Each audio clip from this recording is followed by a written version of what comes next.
حضرت عورت کے مقام کے بارے میں کچھ بتائیں۔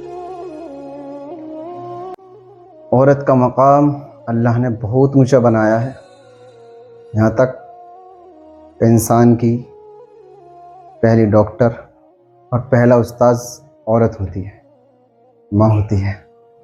عورت ہمیں پیدا کرتی ہے، ہماری پرورش کرتی ہے، ہمیں بولنا سکھاتی ہے۔ افسوس ہماری گالیوں میں اسی کا نام آتا ہے۔ عورت بہت بلند اور بابرکت ہستی ہے، یقین آئے تو اپنی ماں کو دیکھ لینا۔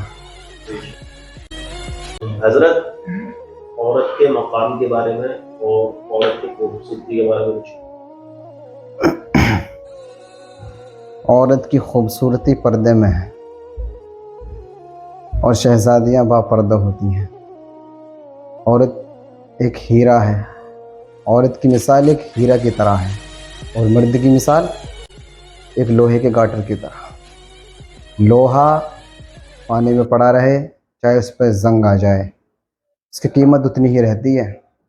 ہیرا اگر اس پر بال بھی آ گیا تو اس کی قیمت گھٹ جاتی ہے، اور اسی لیے اس کو پردے میں رکھتے ہیں۔ باحیا باپردہ عورت غیرت مند بھائی کا، غیرت مند باپ کا اور اپنے غیرت مند شوہر کا فخر ہوتی ہے۔